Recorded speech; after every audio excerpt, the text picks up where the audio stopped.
యేసుక్రీస్తు నామంలో ప్రేమ సహోదరులందరికీ వందనాలు తెలియజేస్తున్నానండి. ఒకసారి ఈ వీడియో చూడండి.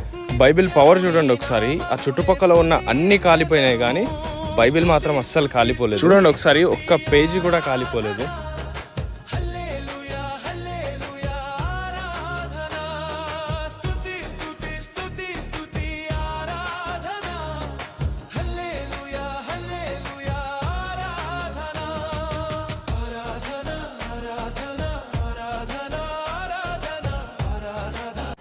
చూశారు కదండి ప్రేమ సహోదరులారా, అన్న ఆ వీడియోలో ఏం చెప్తున్నాడంటే బైబిల్ యొక్క శక్తి అంటున్నాడు. బైబిల్కి ఏం శక్తి ఉండదండి. బైబిల్కి శక్తి ఉంటే మణిపూర్ రాష్ట్రంలో ఆనాడు ప్రమాదాలు ఆ క్రైస్తవుల్ని హింసించడం కానీ, లేదంటే ఆ బైబిల్ తగలబెట్టడం కానీ, లేదంటే ఆ చర్చిల మందిరాలను కూల్చడం కానీ జరిగినప్పుడు బైబిల్ కాలిపోయినాయి అని, లేదంటే బైబిల్ని ఎలా తగలబెట్టారని ఎన్నో సోషల్ మీడియాలో ఎన్నో వీడియోస్ మనం చూసాం. మరి అప్పుడు దేవుని శక్తి లేదంటారా? ఒకసారి ఆలోచించండి. తర్వాత 1800 ఆ సంవత్సరంలో నూతన నిబంధన మనకి అది రాయటం, ఆ క్రమబద్ధీకరణ చేయడంలో చేస్తున్న క్రమంలో అలాగే ఆ నూతన నిబంధన అనేది కాలిపోద్ది. దానికి కాలిపోయినప్పుడు ఆ పెను ప్రమాదంలో ఆ బైబిల్ అనేది కాలిపోద్ది. మరి ప్రారంభ శతాబ్దంలోనే బైబిల్ కాలిపోయిందంటే అప్పుడు కూడా దేవునికి లేదంటే ఆ బైబిల్కి శక్తి లేదంటావా? ఒకసారి ఆలోచించండి. అవి కాదండి, దేవుని యొక్క మాటలు మన హృదయంలో ఉంచుకుని, లేదంటే మన హృదయంలో మన తలాంపులలో ఉంచుకుంటే అప్పుడు దానికి శక్తి. బైబిల్లోని మాటలకు శక్తి కానీ బైబిల్కి శక్తి కాదు. అనేది దేనికి ఉంటుందంటే అండి, ఇప్పుడు నేను మాట్లాడుతున్నానండి, నాలో నుంచి ఒక శక్తి బయటకు వస్తుంది.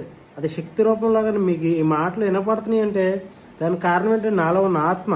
ఆ ఆత్మకు ఆ మాటలు ఆ ఆత్మకు నేర్పించి మనం పాపులమై ఉండగానే యేసుక్రీస్తు ఎలాగైతే మన కోసం మరణించాడో అలాగే ఆ పాపులుగా ఉన్న మనల్ని ఆ యేసుక్రీస్తు యొక్క మాటలు ఆత్మకు కానీ మనం నేర్పించగలిగి, లేదంటే నేర్పించి, లేదంటే పఠిస్తే ఆ యొక్క ఆత్మకు శక్తి అనేది వస్తుందండి. కానీ వీళ్ళు చాలామంది చూస్తున్నాండి, నాకు చాలా అంటే చాలా బాధ వేస్తుంది. ఎందుకంటే ప్రియమైన సహోదరులారా, మణిపూర్ రాష్ట్రంలో తగలపడిపోయి బైబిల్ కాలిపోయినప్పుడు ఎవరైనా ఒక మతోన్మాది, లేదంటే బైబిల్ని సరిగ్గా అర్థం చేసుకుని ఒకసారి ఆలోచించే వ్యక్తికి ఎలాంటి ఆలోచనలు అయితే వస్తాయి. ఎందుకంటే మణిపూర్ రాష్ట్రంలో కానీ ఎన్నో అగ్ని ప్రమాదాల్లో బైబిల్ అన్ని తగలబడిపోతాం మనం చూస్తూ ఉంటాం. లేదంటే మతోన్మాదులు బైబిల్ని ఒక గుట్ట కింద వేయటం, లేదంటే బైబిల్ని చించేయడం, అలా చేసినప్పుడు బైబిల్ గ్రంథానికి శక్తి లేదంటారా?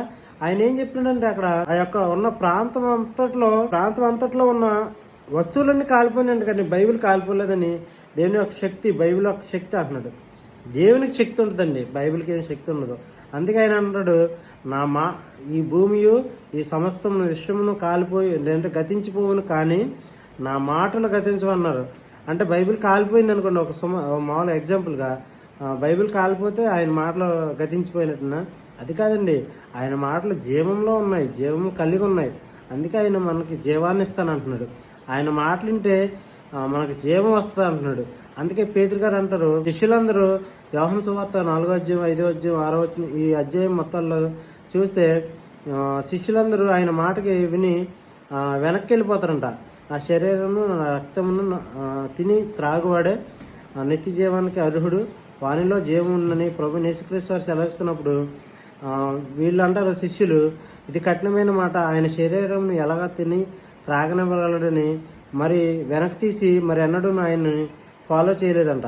అప్పుడు మీరు కూడా వెళ్ళిపోవాలని చూస్తున్నారని పేతురుని ఆ 12 మంది శిష్యులను అడిగితే పేతురు అంటాడు, ఎక్కడికి పోదాం ప్రభువా, నిత్య జీవపు మాటలు గలవాడు నీవే అని పేతురు గారు సెలవిస్తారు. అదండి, ఆ నిత్య జీవపు మాటలు కలవాడు ఎవరంటే యేసు ప్రభు. ఆయన మాటలోనే శక్తి ఉంది. నేను చూస్తున్నానండి ఆ యొక్క వీడియోలో ఏం జరుగుతుంది, కామెంట్ ఏం పెట్టారు, ఎంతమంది లైక్ చేశారు ఏంటని చూస్తే ఆ కామెంట్స్ చూస్తే నాకంటే చాలా బాధగానే నవ్వుగానే ఉందండి. ఎందుకంటే అన్ని మత విశ్వాసులు మనల్ని హేళన చేసేలాగా మనం ఉండకూడదండి. క్రైస్తవ బిడ్డలో ఫస్ట్ హెడ్లైన్ కింద ఫస్ట్ కామెంట్ ఏముందంటే దేవుని యొక్క శక్తి, బైబిల్ కాలిపోలేదు.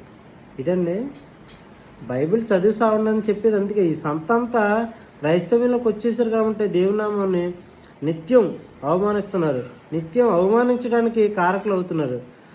కాబట్టి ప్రియమైన సహోదరులారా అది కాదు. బైబిల్ చదవండి ఫస్ట్.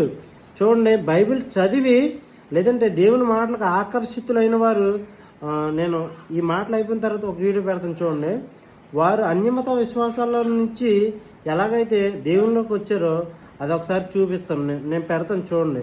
ఒక పాస్టర్ గారు, ఒక మహిళ, ఆ చెల్లి, ఆ యొక్క మరి ఆ వయసు ఎంతో నాకు తెలియదు కానీ ఆ సహోదరి దేవుని మాటలకి ఆకర్షితురాలై తన శివభక్తిలో నుంచి యేసుక్రీస్తు వైపు మళ్ళీ దేవుణ్ణి ఆరాధిస్తుంది. ఆయన మాటలు విన్నది కాబట్టేనండి. బైబిల్ అంటే మీరు వేరే రకంగా అర్థం చేసుకోవద్దు ప్రేమైన సహోదరులారా. సార్ నేను చెప్పే పాయింట్ని అర్థం చేసుకోవడానికి ప్రయత్నించండి ప్రేమైన సహోదరులారా. అంతేగానండి బైబిల్ యొక్క శక్తి అంటే ఎలా అండి, ఆ మాటలు మనం తీసుకుంటేనే శక్తి అండి. అది అలాంటివి చెప్పాలి మీరు. చూడండి, దేవుని మాటలు విని వీళ్ళు మారారు ఎలాంటి విశ్వాసులు తయారవుతున్నారు. అన్యమత విశ్వాసాలు కూడా విడిచిపెట్టి వారిలో లేని జీవక మాటలు మన యేసుప్రభు యొక్క మాటల్లో ఉన్నవని వారు వస్తున్నారని ఇలాంటి వీడియోస్ మనం ఏం చేయాలంటే సత్యాన్ని ప్రకటించాలి, ఉన్నట్టుగా ప్రకటించాలి, సువార్తను ప్రకటించాలి. అంతేగాని పనికి మళ్ళీ చెత్త అంతా బైబిల్ కాలిపోవాలి చూడండి అంటే బైబిల్ శక్తి అందులో లేదండి, మాటల్లో ఉంది. కనుక ప్రేమ సహోదరులకు అందరూ అన్యతగా భావించొద్దు. నా యొక్క పాయింట్ ఏంటో నేను దేనిపైన మాట్లాడుతున్నా అర్థం చేసుకోవడానికి ఒకసారి ప్రయత్నిస్తారని చెప్తున్నాను. నేను లాస్ట్లో ఆ వీడియో పెడతాను చూడండి. వారు ఎలా అయితే అన్యమత విశ్వాసాల నుంచి మన యేసుప్రభు యొక్క స్వారూప్యంలోనికి మారారో ఒక వీడియో నేను పెడతాను, అది చూడండి. క్రీస్తు మాటలను బట్టి మారాలండి, బైబిల్ బట్టి. కానీ బైబిల్ పరిశుద్ధమైంది దేనివల్ల పరిశుద్ధమైందండి? ఆయన మాటల వల్ల పరిశుద్ధమైంది. అంతేగాని బైబిల్కి శక్తి లేదండి, బైబిల్లో ఉన్న మాటలకు శక్తి ఉంది. అలా అని చెప్పి బైబిల్లోనే ఉన్న మాటలకు శక్తి ఉంది కాబట్టి కాలిపోలేదంటే అది మూర్ఖత్వం. ఎందుకంటే మనం ఆలోచించాలి, మనపూర్లో ఆ తగలబడిపోయిన బైబిల్ కానీ మతోన్మాదులు తగలబెడుతున్న బైబిల్ కానీ ఇవన్నీ ఒక బైబిల్ కావా? అవి పరిశుద్ధ బైబిల్ కాదా?